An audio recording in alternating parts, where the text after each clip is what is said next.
Welcome back to my hardcore Minecraft world, where we've survived nearly 2,000 days.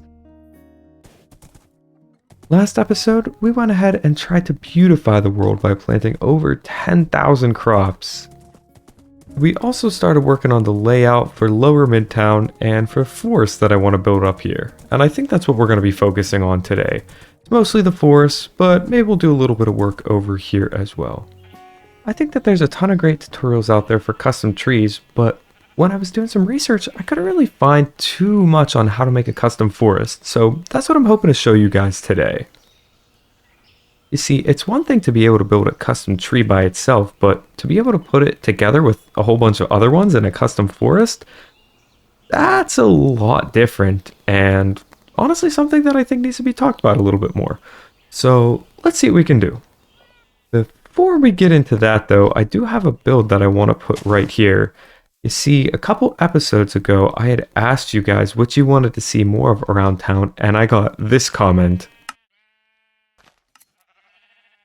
And that really spoke to me. You see, about a year or so ago, I just started randomly designing buildings within my creative world, a lot of which ended up going into Midtown here, and I started trying to find a place for them all. But there were a couple of buildings that never really got a proper place in the world, and I think this spot right here, yes, this one I'm standing in right now, is going to be perfect for a saloon or a tavern, and something that's really going to accent our forest and tie it all together. So let's go ahead and get started on this build.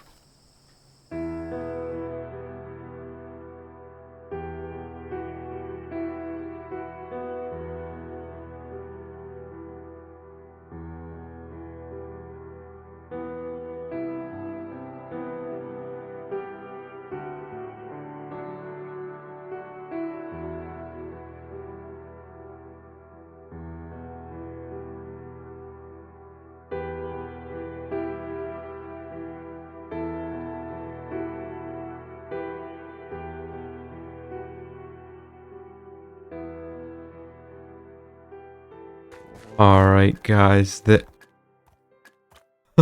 hello? Oh, he wants the carrots. Okay, I'm like, but buddy, wait your turn. I'm in the middle of something. But anyways, here it is, you guys. The tavern or saloon, whatever you want to call it. Yeah, like I said before, this is one that I had designed a long time ago. And I'm, been itching to get it into the world here, and this just kind of felt like the perfect place, the perfect sort of setting. Well, perfect, setting or scenery to have our forest kind of encapsulating it in the background there. Yeah, so you know what, I'll go ahead and show you guys the outside of this.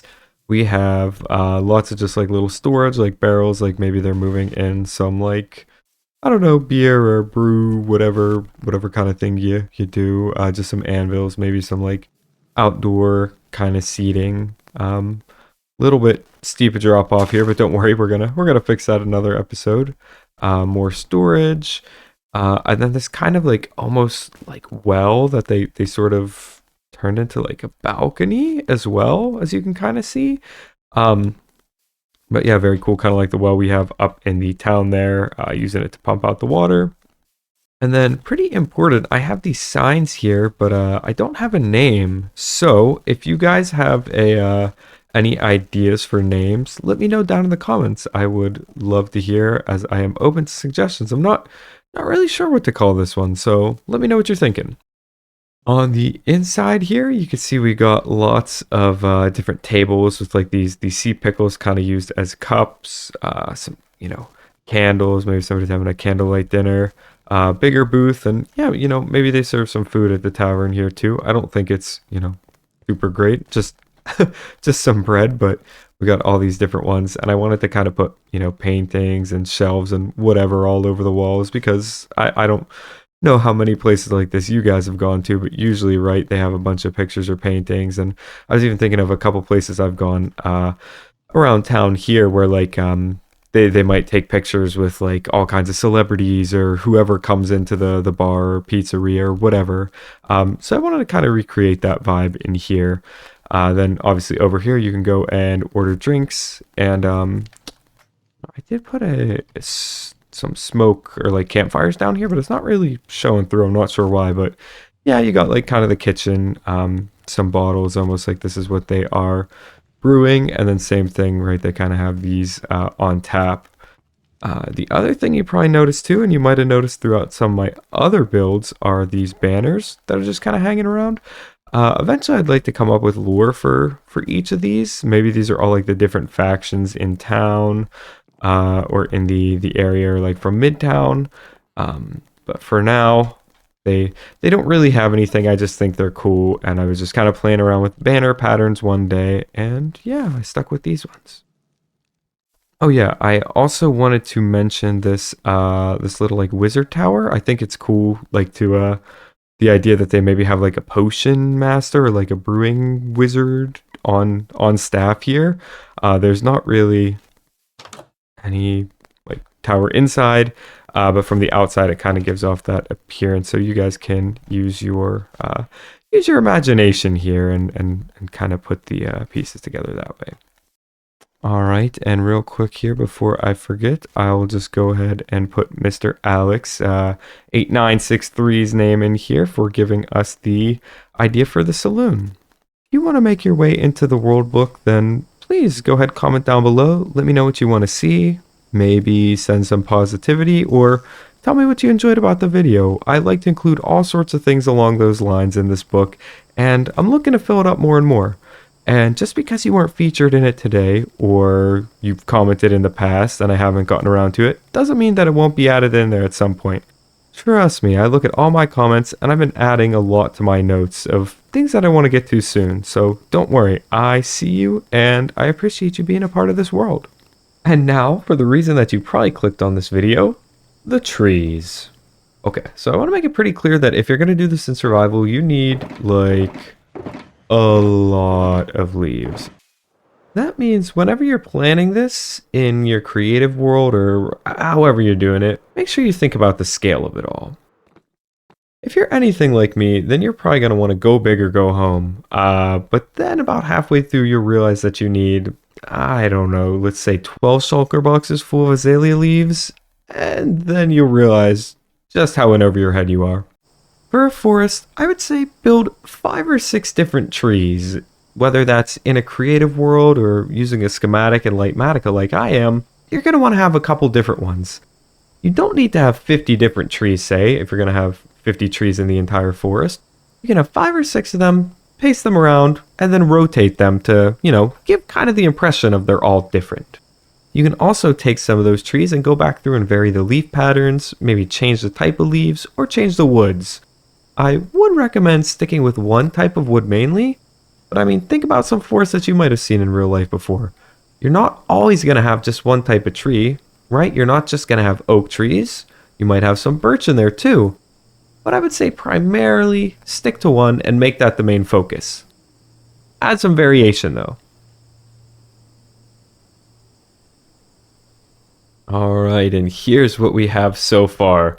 I really like these different trees, right? It's interesting, right? Because each tree individually, they're okay. I don't know that they're my favorite trees I've ever built, right? Favorite ones I've ever made. But the whole thing about this, and a big tip that I'll give you guys is, it's not, about the individual tree in this case, right? Like, this doesn't have to be your favorite tree, right? I like it, but maybe if I designed it again, there'd be some things I would do differently. But fly over here, right? It's about the big picture, right? We want to see everything as a whole, because you're not going to just see one of these trees isolated from one another.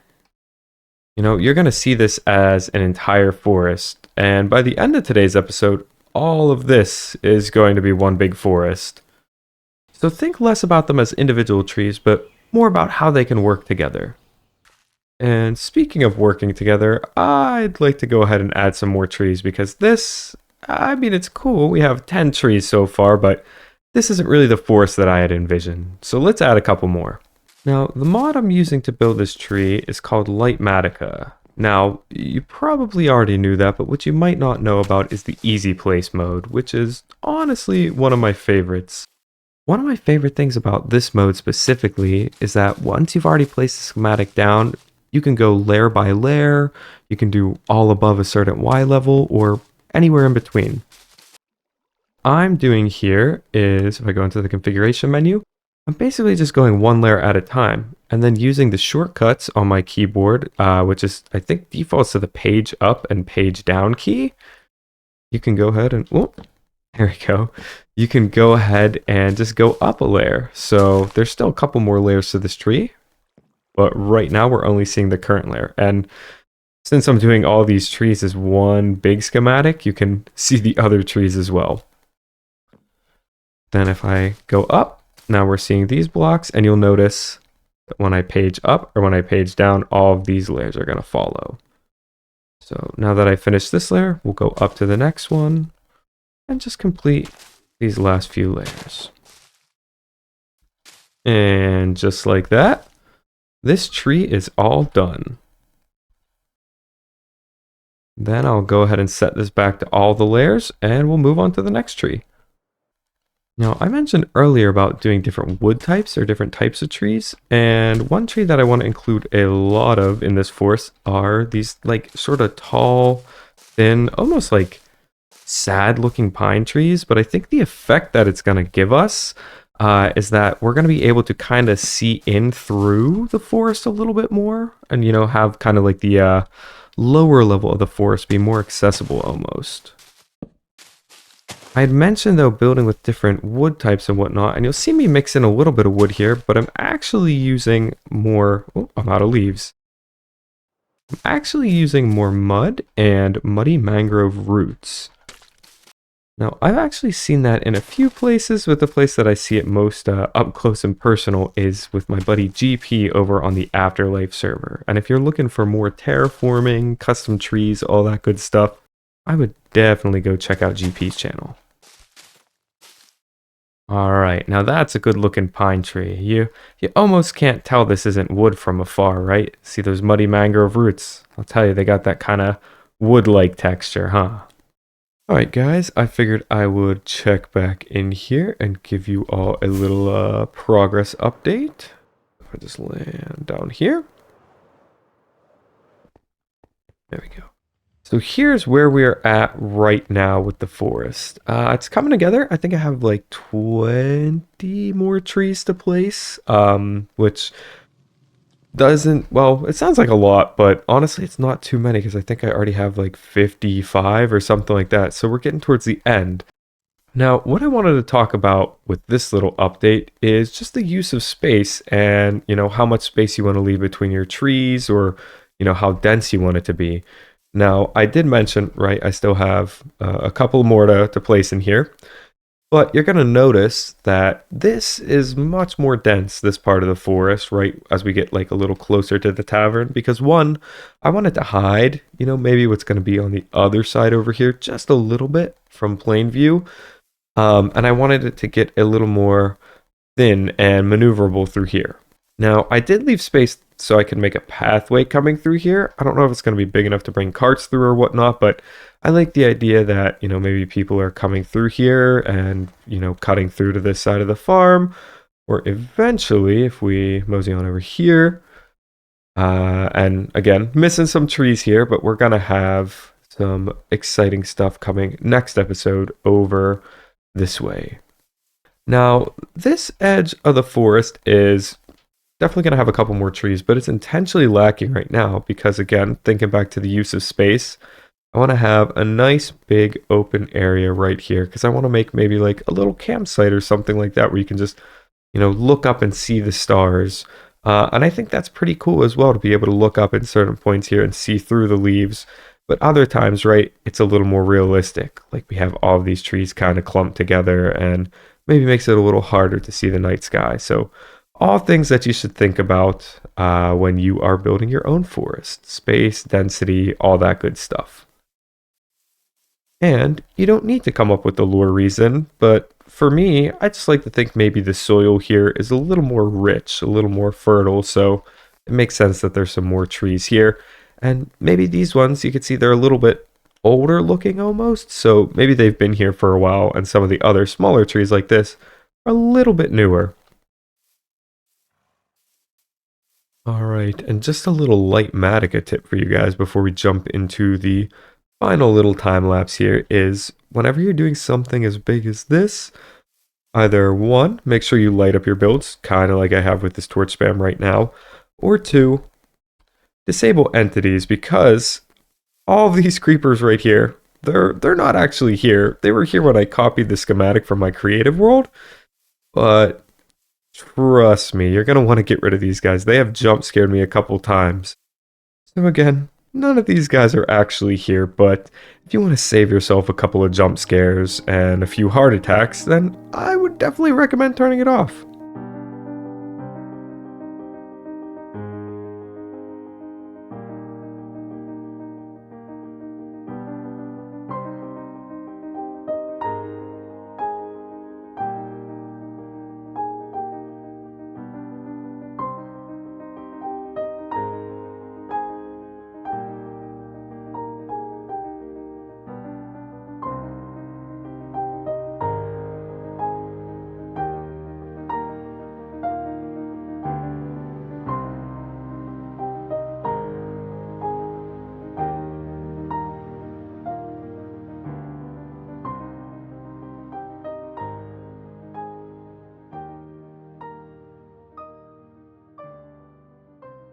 All right, and just like that, guys, the forest is done. Here it is in the its full glory. Let's go ahead and land down this open area I was telling you about before. Kind of land at this end, I guess. You can kind of see that. Oh, it's getting dark. That's dangerous. But you can see that, I did add this little pathway here, right, that I think it's gonna come through. This is gonna be more of an open, like, camping area, and I want it to be, a little less dense here. And then as we go along, we get closer to lower midtown around the bend here. It's gonna be, obviously a little bit more dense, more trees. And guys, I gotta say, this took a long time. Like I was thinking this would be easy, I had the schematic and everything. No. So that's just I guess another tip for you guys, that even if you plan this out, this is a big undertaking. I haven't counted exactly, but I want to say there's about 75 trees here.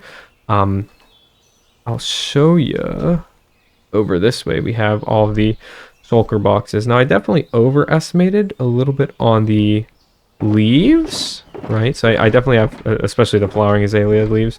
But I mean, all of these were full. Most of these were azalea leaves, a lot more wood. So just again, make sure you plan accordingly for what you're going to do. The best part though is definitely looking at, the forest when it's all done. Now I am going to work a little bit on these pathways. I don't think we're going to get them all done today, but I want to do a little bit for you guys so you can kind of see what I'm envisioning. But I wanted to touch on something I brought up earlier, kind of going back into tutorial mode here for a second, is, all of these, right, they're similar. You can see that some of these are pretty much the same or similar, but I have a bunch of different variations. So I want to say I have like 9 different trees, but you'll see like, we use these 2 trees as an example. This one over here, and then this one right in front of us. Now, they're definitely, the same tree if you really look at them, but you can't really tell too much because they're rotated, right? And there's so much variation in the trunks and everything else. And then when you mix it in with some of these different types of trees or similar ones, some of the ones with the mud and the muddy mangrove roots that I think work really well, you can't really tell, right? Again, we're thinking of it more as a forest and less of the individual tree, which, again, has kind of been the motto of this video. I will say, too, you'll see that I have some of these little, like, cypress trees and some of these bigger ones, but then most of the forest is made up of these pines, and I'll get us a better view here. So, again, most of them are these, like, thin, scraggly little pine trees, but I really enjoy them, and I don't know necessarily that, right, these cypress ones really go with these pines. And again, here's another, bigger, bushier pine. But don't let that limit you. I'm definitely going for a realistic kind of feel here. But at the end of the day, I don't let that limit my creativity. So if I wanted to have, maybe a couple birch trees in here, or maybe a cherry tree or something, it might not be the most realistic. You might not see them that way in real life, but then again, don't let that limit you. Don't let that impede what you want to do. And who knows, you might end up loving it, or maybe you'll want to change it. Alright guys, and here we are sometime later. I did go a little bit overboard, kind of on decorating this area. Um, but you know what, it was worth it. And I said I wouldn't do all the paths, and I didn't, especially in the forest over there, but I did a lot more than I intended. So just to kind of round out this area down here, working on Lower Midtown, there's another build I want to do over here, probably next episode. Couple more things I want to put off over there, but I figured just add in maybe like a little pumpkin patch, like something for the city, or maybe, I don't know, they're getting ready for Halloween or whatever. In the center, I decided to kind of copy the little park bench we had up there, and maybe this is another like little more stony park, but you can kind of come here, maybe put coins in like the wishing well or the fountain or whatever. Yeah, just added some lampposts around here too, kind of aging the path, like maybe this way it gets a little more brickified as it goes down here, kind of, because around here, we had more of a brick path.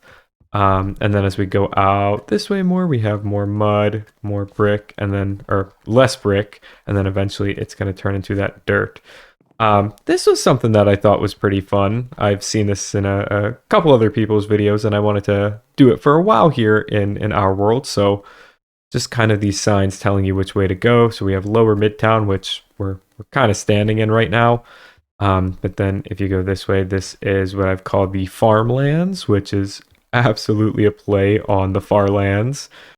Yeah, we have fun here. But then the main focus of this video, right, the painted forest, and that's gonna be our name for this. And I'll show you guys why in a second. But again, here it is, and you can see the path. We're going to walk along this in a second, but yeah, we have the painted forest. Now, I did kind of add in some foliage. Unfortunately, I must have missed a grass block or something, because this was all dirt like 5 minutes ago, so that's frustrating. Well, pretend this is dirt. I've just added in some like spruce leaves, kind of like bushes, foliage, ferns, whatever. Then like a little berry field here. Same thing with this boulder. And this boulder, the thing that I like a lot about this, I've been trying to play around with like sight lines and stuff more, right? You kind of get glimpses of the windmill through there, and then the boulder kind of blocks your sight line. So then when you come up here, wow, you're met with this, beautiful view of the windmill and this cliff that is in need of some work. But yeah, you kind of get this big opening to the farmlands, and then eventually, right, this is all going to be a river running underneath here. So still a lot of work to do on this area, but that's kind of the idea with sight lines. Another little, like, I don't know, tiny little patch of brush and bushes and stuff, but then we get into this area, and this is why I want to call it the painted forest, because much like the painted desert out in Arizona and stuff, right, that has all those vibrant colors and whatnot, I want to add in vibrant colors here, but maybe not so much with flowers. I mean, maybe a little bit, but I want to do it more with coral, because I haven't really built with coral a lot, and I think it's, I don't know, pretty cool. Like, I've seen people add this in ponds and maybe even do fields of this, so I think eventually to have this whole area, maybe not the whole area, because I do like having, these like open, like little grassy plains, but a lot of it, maybe some blues and some yellows, and to kind of complement these purples and pinks. So I think having, these vibrant, almost painted colors in the forest is going to be really unique. And again, yeah, not super realistic, going back to the previous clip here, but it works, and that's kind of something that I wanted to do, right? I don't want to limit my imagination. And then lastly, we kind of move along this open area where eventually maybe we'll put like a little campsite, maybe a couple little tents, maybe even a fishing pond, who knows. And then we kind of make our way to the end of the forest, end of the pathway. I wanted to do a little bit more, but I ran out of coarse dirt, so it looks a little scraggly towards the end here, but yeah, we'll get to it eventually. like I said, I'm thinking maybe a live stream or something to tidy this all up. And before we end the episode, I just want to say a very sincere thank you to all of you who have watched not just this episode, but this year in general, because this is going to be the last video I'm putting out for the year. And I always like to get a little bit reflective at this time. So a big thank you to every single one of you who have watched. At the start of this year, I set a goal to hit 2,000 subscribers. Now, we didn't end up hitting that, but I think I figured out something even more valuable. And that's kind of the direction I want to go with this channel. You know, keeping it more build focused and focus on beautifying the world, and less of pumping out these shorts and mega builds and everything where maybe I would have been a year ago at this time. But I think the style really fits me better. I've really found my passion for the game again and have super enjoyed it. So again, just thank you so much if you've been part of this journey. And I know maybe I didn't hit all the goals I wanted to this year, but I'm totally fine with that because I think I found something more important to me. So with that being said, thanks so much for watching, and I'll see you soon.